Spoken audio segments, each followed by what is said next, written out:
The silence shattered into whispers. Velari attendants stepped closer, hands hovering near concealed weapons, while human diplomats exchanged nervous glances.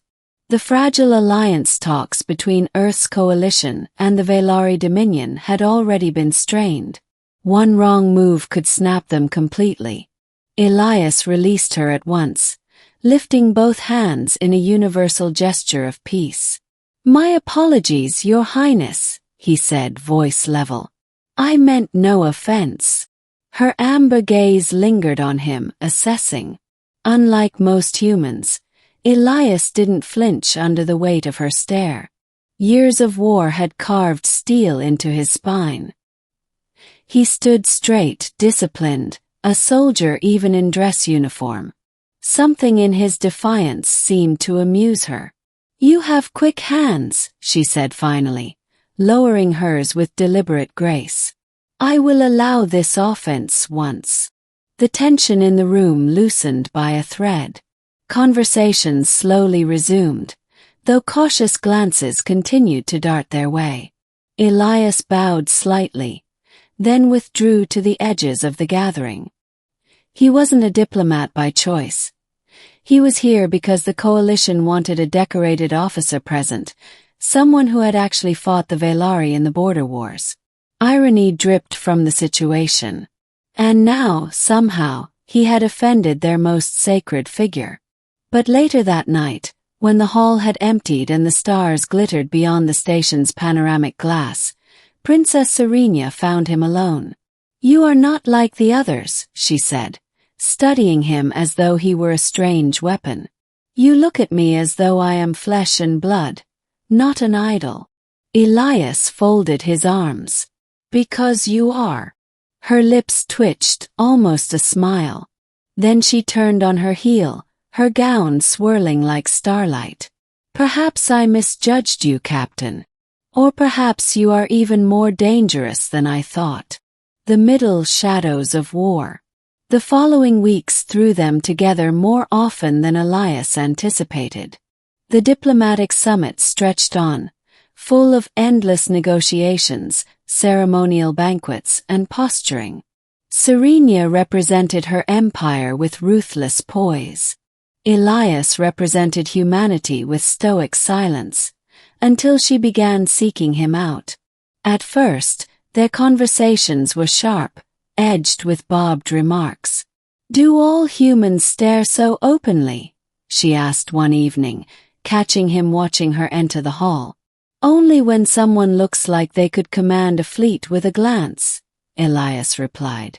To his surprise, she laughed. A genuine melodic sound.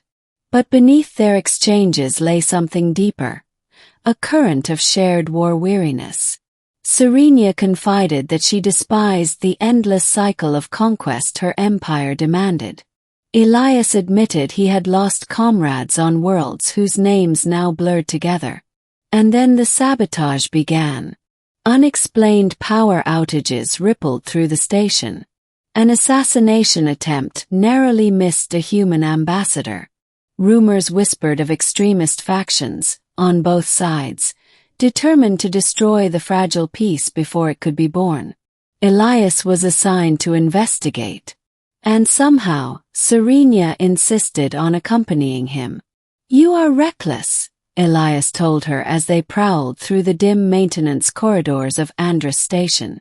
"And you are slow," she countered, striding ahead with a warrior's stride. "Do you truly think I would let you uncover plots against my people without me?" They found the saboteurs in the lower decks, mercenaries carrying Velari insignia but speaking in human dialects. A staged betrayal, designed to ignite suspicion. The firefight was brutal.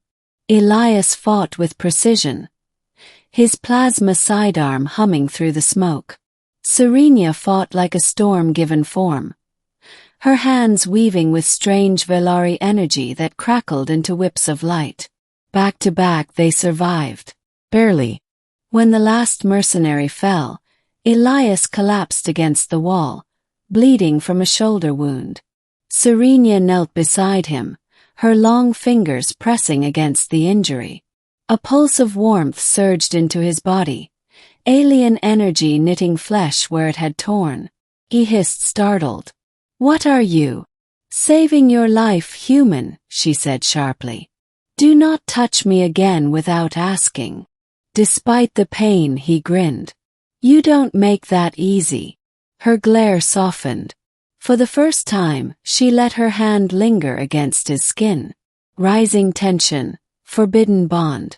From that night forward, something shifted. Their arguments grew less hostile, their silences more charged. Elias found himself drawn to her intelligence, her ferocity, her strange moments of vulnerability when she spoke of being trapped by duty. Serenia, in turn, seemed fascinated by his refusal to cower before her. He challenged her in ways her courtiers never dared. And though she warned him time and again that touching her was forbidden by Velari custom, she did not pull away when their hands brushed in narrow corridors or when he steadied her after a sudden jolt of the station's engines. Whispers began to spread. Human and Velari delegates alike noticed their closeness. Some looked with curiosity, others with disdain. A human soldier and an alien princess. Such a bond was unthinkable, dangerous. And then came the explosion. A faction of extremists detonated charges in the station's central hall during a summit session. Fire and chaos consumed the chamber. Amid the smoke, assassins targeted Serenia directly. Elias threw himself between her and a plasma blade, taking the strike across his armor. He fought with brutal efficiency, cutting down attackers even as blood seeped from his side. When reinforcements arrived, they found Serenia cradling him, her once regal composure shattered by fear. "You cannot die," she whispered fiercely as medics rushed in. "Not you." The climax, the price of touch. Elias survived, barely. But the attack fractured the summit. Human delegates accused Velari extremists. Velari officials accused humans of staging the entire event. War loomed once more. Locked in her private quarters, Serenia confronted him. "You should have let them strike me," she said bitterly. "If the princess had died, perhaps peace would have been forced upon them in grief. Instead, we stand on the brink again." Elias shook his head. "Don't talk like that. You're not just a symbol. You're a person. And I." He stopped himself, the weight of his feelings pressing against his chest. Her golden eyes narrowed. "You what, human? I care for you. More than I should. More than either of our worlds would ever allow." Silence fell. The hum of the station's life support seemed deafening. Then Serenia stepped closer. Slowly, deliberately, she raised her hand, the same hand she had once lifted in warning the night they met. Her fingers hovered near his face, trembling. "If I touch you," she whispered, "there is no going back. My people would call me defiled. Yours would call you a traitor. The price will be blood." Elias met her gaze, unflinching. "Then let it be mine." Her hand descended, brushing his cheek. Warmth surged between them, undeniable. For a moment, the walls of duty and empire crumbled. They were simply man and woman, alien and human, drawn together by something neither politics nor war could extinguish.